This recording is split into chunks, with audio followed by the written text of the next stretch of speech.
Hi friends, I'm Vinod from cinepaper.com. இன்னைக்கு நம்ம பார்க்க போகிறது விஐபி படத்தோட பாக்ஸ் ஆஃபீஸ் கலெக்ஷன். விஐபி பார்த்தீங்கன்னா தனுஷ் நடிச்சு, தனுஷ், அமலா பால், விவேக் மாதிரி பல பேர் நடிச்சு ரிலீஸ் ஆன இந்த வாரம் ரிலீஸ் ஆன படம் பார்த்தீங்கன்னா பெரிய ஹிட் அப்படின்னு சொல்லலாம். இந்த வாரம் பெரிய காம்படிஷன் அந்த படம் சந்திக்கலனாலும் இது வரைக்கும் நம்ம தனுஷோட ட்ராக் ரெக்கார்ட் எல்லாத்தையும் எடுத்து பார்த்தோம்னா லாஸ்ட்டாக ஒரு 6 படம் கிட்டத்தட்ட 6 படம்னு சொல்லலாம். அது வந்து பெருசாக எதுவும் ஓடலை. ஆனாலும் இந்த படத்துக்கு பார்த்தீங்கன்னா ஓப்பனிங் டே வந்து ஹவுஸ்ஃபுல், இன்னும் அது நிறைய தேட்டரில் ஹவுஸ்ஃபுல்லாக தான் ஓடிட்டு இருக்கு. இதில் குறிப்பிடத்தக்க விஷயம் என்னன்னா அடுத்த வாரமும் எந்த ஒரு பெரிய படமும் இந்த படத்துக்கு காம்படிஷன் வரல. அதனால மோஸ்ட்லி எல்லா ஸ்க்ரீன்ஸுமே இந்த படத்துக்காக தான் இருக்கலாம். அப்புறம் இந்த படத்தோட பாக்ஸ் ஆஃபீஸ் கலெக்ஷன் பார்த்தீங்கன்னா இது வந்து தனுஷ்க்கு வந்து ஒரு பெரிய பாக்ஸ் ஆஃபீஸ் கலெக்ஷன்.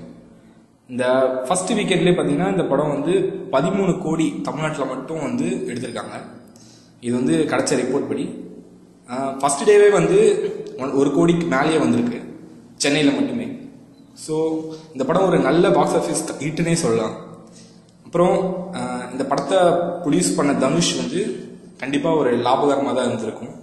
இந்த படத்தோட சேட்டலைட் ரைட்ஸ் வந்து சன் டிவி வாங்கியிருக்காங்க.